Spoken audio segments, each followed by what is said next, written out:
Hello there! I would like to welcome you on the presentation of my portfolio and pedagogical grammar with our professor, Dr. Henelcy Mendoza. Join me as I unfold my wonderful journey all about my learning in this subject. My portfolio is entitled Pedgram, My Teaching and Everything in Between. This video comprises all the learning that had transpired and acquired in my journey of indulging pedagogical grammar. It had widened my horizon and obtained a myriad of salient points toward improving my teaching practices to a whole new level.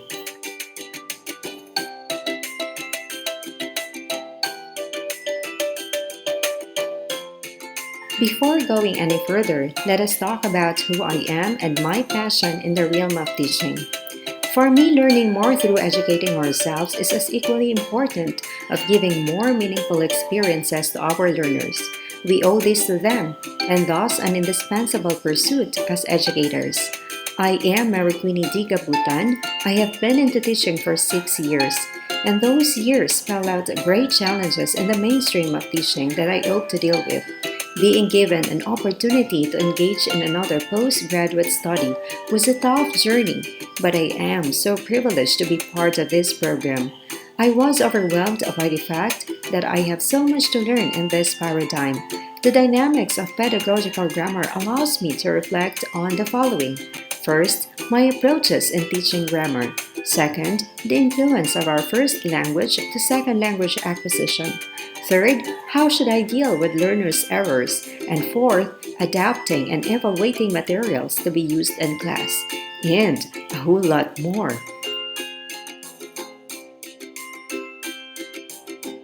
So let us take a look on how pedagogical grammar is associated in 5 words.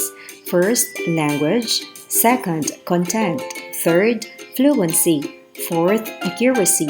And fifth, assumptions. My grammar instruction. My usual practice in teaching grammar are as follows. I check first their prior knowledge about grammar.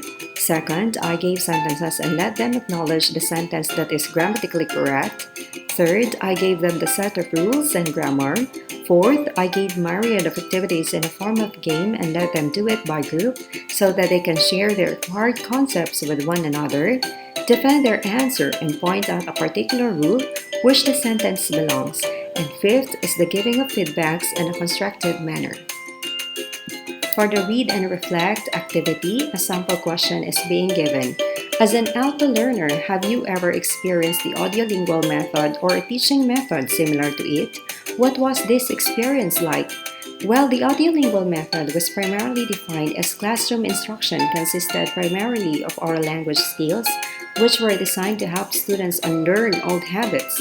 Indeed, as a second language learner, I experienced such in the class wherein our teacher will let us watch a particular movie relative to the topic being taught. And also in my class, I gave series of videos to supplement whatever the salient concepts in my lesson.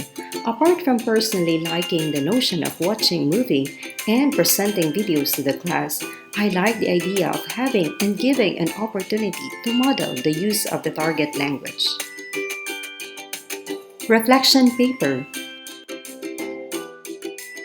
Answer the question below as your prompt in your reflection paper.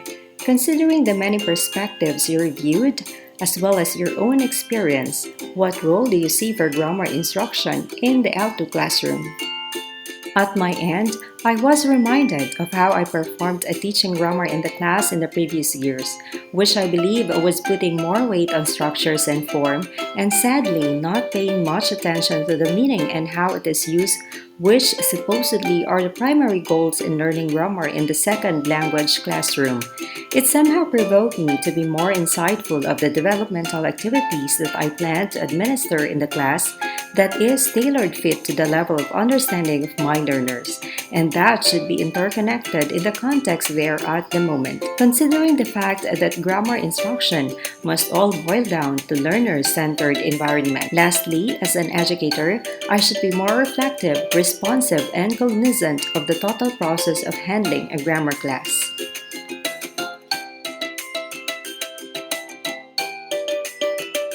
What is grammar and how can it be described? Grammar descriptions offer a wide range of concepts and ideas. Several language proponents propound several features of grammar in order to create a comprehensive understanding on the salient grounds that we must look into consideration. Furthermore, these ideas bear much weight as to how Larson Freeman provided in their framework for pedagogic grammar that will somehow inform and guide L2 teachers on how teaching grammar should be in their classrooms. And now let us take a look on some of the screenshots I had during the process of analyzing learners' corpus with a target grammar lesson on discourse connectors.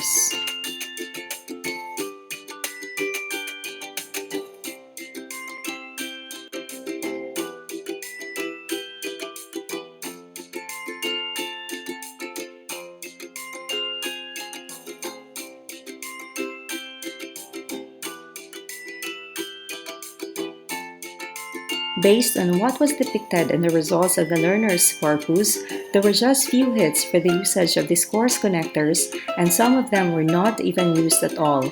One of the things that I consider the most why the learners tend to use or write these forms was because they know the function of a particular connector and when to use it in the sentence. However, just few of them were able to incorporate those in their writings as manifested in the number of concordance hits. Other factor might also spell out their level of exposure in using them, even in conversations on a daily basis. They will not be cautious about using these discourse connectors unless they are required to, and sooner or later might forget how these words should function in presenting ideas. In the activity entitled Choosing a Focus, here is my output.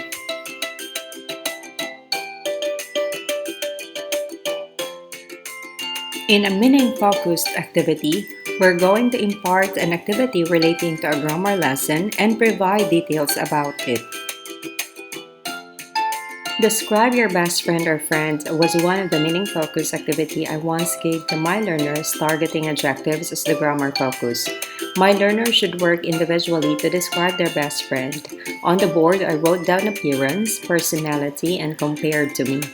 Then instruct them to start by describing their best friend's physical appearance. What do they look like? What color is their hair? Are they tall or short? Then, learners should write a few sentences describing their friend's personality. They'll need to exercise their knowledge of positive adjectives to accurately describe their friend. Finally, ask them to compare themselves to their best friend using comparative adjectives. My instructional materials. Teaching a lesson to our learners is a very tedious matter to deal with, in a manner that teachers need to have myriad preparations for the success of the teaching and learning process. Selecting and evaluating instructional materials is just one of the aspects that a teacher is held accountable for. As for me, the discourse connector is my chosen grammar focus, and I like to utilize materials in a form of interactive worksheets for my learners to work on, before requiring them to apply the concepts, specifically the functions of each discourse, in their speech and writing. Navigating the continuum. Based from the definition provided in Chapter 9, wherein the topic evolves around an options along the implicit-explicit, it can be underscored that the task I gave to my learners was an explicit one, since I clearly instructed them the things they are going to perform, and the target grammar lesson, which was to use adjectives, was also revealed along the way, as they are performing the said task. In short, they are guided as to what they are supposed to do, and they are conscious that the words they need to deal with are all about adjectives. The giving of feedbacks also followed right after they have done the task. Interlanguage and curriculum.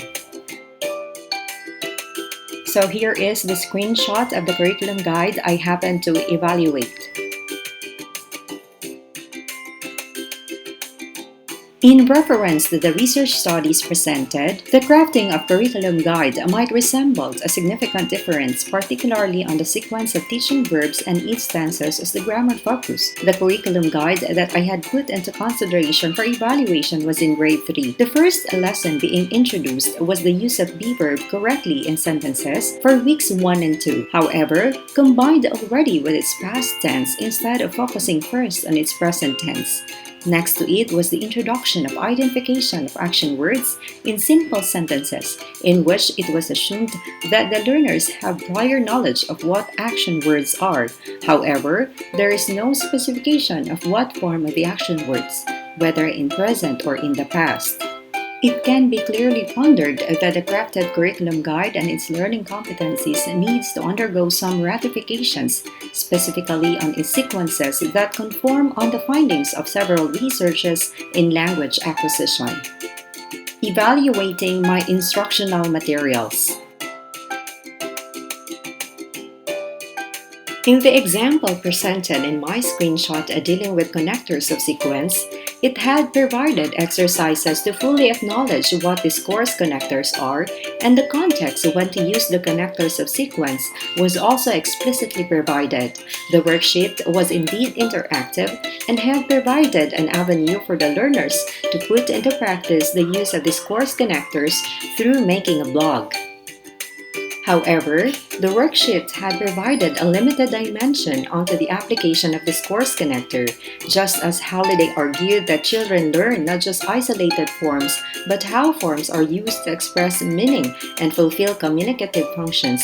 Lars and Freeman argued that L2 students needed to learn the wide range of meanings a form can express within a given function and context.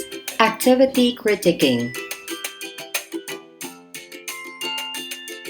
To reiterate, this was the sample task I had imparted. If there are ways that I need to improve in my task in terms of interaction of participants, I will opt to make my learners work on it by pairs so that there will be a learner-to-learner interaction and the level of confidence in performing the task will also be taken into account. For the corrective feedback, answering promptly to their queries during the task might somehow reinforce them to successfully accomplish the task.